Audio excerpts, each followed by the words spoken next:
Hello, my name is Craig DeCraene, and I'm running for the Green Party in the upcoming federal election here in Delta. Supporting Elizabeth May because she says pretty much what I'm feeling, and I know millions of Canadians are feeling the need for a different kind of politics in Canada. I'm in this race to support Elizabeth May, to provide citizens of Delta a chance to support Elizabeth May in ensuring that the Green Party of Canada is on the ballot in Delta. A vote for Elizabeth May and the Green Party in 2019 is not a wasted vote. We have candidates in almost every riding in Canada this year. Literally every vote will matter when Parliament is recalled after the election. It will matter if a Green Party gets 1 million or gets 2 million votes or even gets 3 million votes, because the higher of our total count, the greater that the moral and political authority Elizabeth May will have when speaking out in Parliament in the years to come, particularly given that we may be looking at a minority government situation.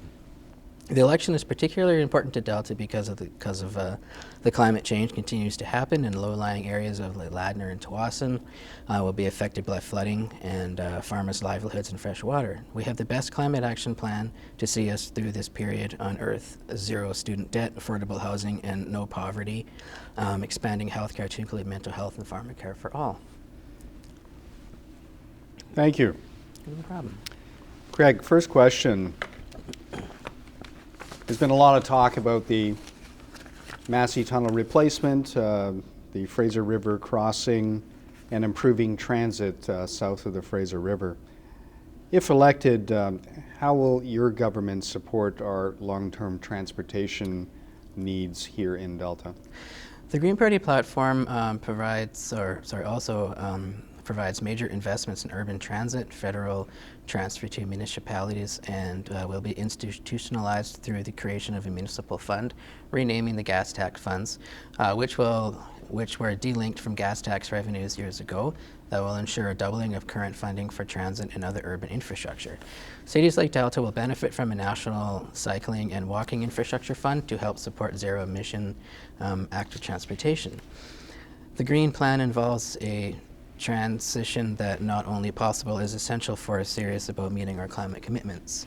I did talk to the National Party about this, about the tunnel, and their policy is no new crossings, but they do not have a problem with replacing existing crossings as long as there is expansion for light rail transit involved.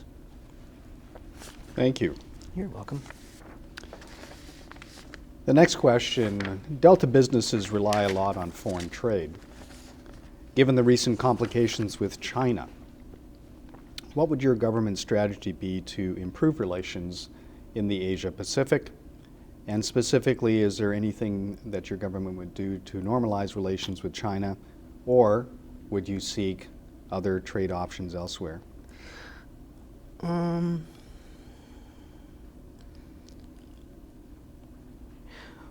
We would negotiate Canada's trade and investment agreements to remove the investor-state dispute settlement provisions that give foreign corporations extraordinary powers to challenge the laws and policies of democratically elected governments and include binding labor, health, safety, and environmental standards. Facilitate a global effort to reform the World Trade Organization, building on general agreement on tariffs and trade, which was always intended to insulate legislative domestic conservation and efforts from trade Discipline 16, revamp the World Trade Organization to World Trade and Climate Organization to ensure that trade is consistent with the global carbon budget. Tariffs would be assigned based on carbon intensity and imported products. At the same time, protecting supply management and ensure that products that are banned in Canada that are not imported in food from other countries, for example, both bovine growth and hormone milk products. Also revamp national trade policy to align it with national and international climate change plans. Thank you, Craig. The next question that our businesses are dealing with is the subject of affordable housing in Delta. How will your government create affordable and subsidized housing for vulnerable workers in Canada's most expensive housing markets like Delta? That's a good question.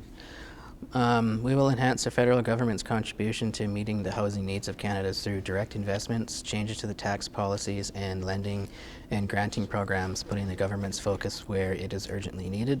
Through direct investments by the federal government, We will legislate housing as a legally protected fundamental human right for all Canadians and permanent residents. Also appoint a Minister of Housing to strengthen the national housing security so that it meets the needs of affordable housing that are unique to each province, and oversee the implementation in collaboration with provincial ministers.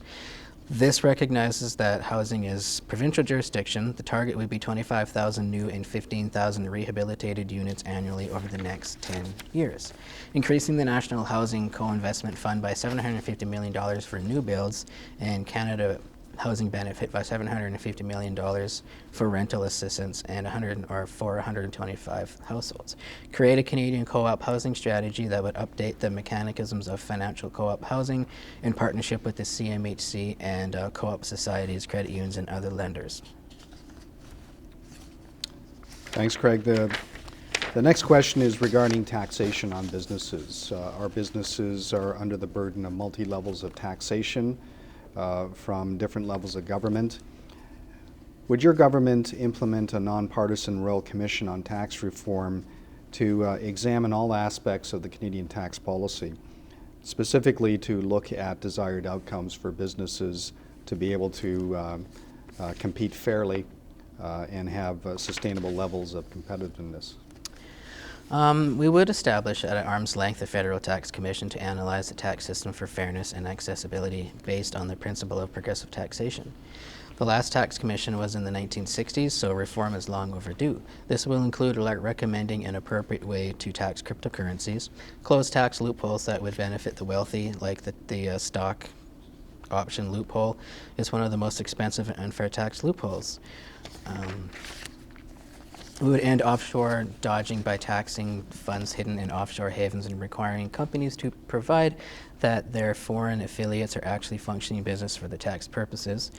Provide adequate funding to the CRA to collect tax revenue hiding offshore tax havens. Apply a corporate tax on transnational e-commerce companies doing business in Canada by requiring the foreign vendor to register, collect, and remit taxes where the product or service is consumed, like e-commerce units like Netflix, Facebook, Amazon. Eliminate all fossil fuel subsidies, including payments and write-off tax valued at several $billion annually. These include the accelerated capital cost allowance on liquefied natural gas and tax write-offs for oil and gas wells, coal mining exploration, development, and flow-through share dedicated of coal, oil, and gas projects. We would increase federal corporate tax rate from 15 to 21%, bringing us in line with the federal rate of the United States. We'd maintain current level of taxation for small business, charge a 5% tax on surcharge for bank profits. Commercial banks would accumulate huge profits, like $43 billion for the last large 5 banks in 2018 alone. 15 credit unions and co-ops would be exempt. We would prohibit Canadian businesses from deducting the cost of advertising on foreign-owned sites such as Facebook and Google, which now account for 80% of all spending on advertising in Canada. We would eliminate 50% corporate meals and entertainment expenses deductions, which includes season tickets and private boxes at sports events. Craig, the last question. Our businesses are challenged with finding skilled labor for the positions that they have in our businesses in Delta. How will your government change our immigration policies to provide our businesses access to more skilled labor and meet the labor shortages that we're finding here in Delta in our industrial and farming sectors? Canada must review its immigration policy, especially with the demographic imbalance escalating to the point where younger generations will be required to bear the burden of supporting our aging population.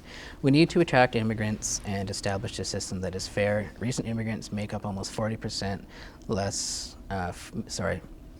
Recent immigrants make almost 40% less than workers born in Canada. Fees for citizenship jump more than 400% 2014-2015. Too many people, many of them children, are held in immigration detention. An unacceptable number of them die. There are almost 500 in an immigration detention at any given time in 2018.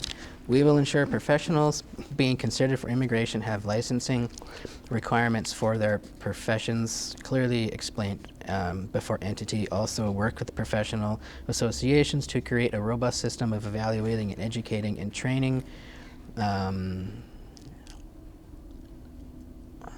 credentials of immigrants against Canadian standards, with the goal of expediting accreditation and expanding professional opportunities for immigrants. We'd lead a national discussion to define the term environmental refugee and advocate for its inclusion as a, I'm sorry, I can't find that part, as a refugee category in Canada and accept an appropriate share for the world's environmental refugees into Canada. Craig, thank you very much for coming and speaking to the Delta Chamber today and answering questions concerning our businesses. We really appreciate your time off the campaign trail. And again, thank you very much. Well, thanks for having me.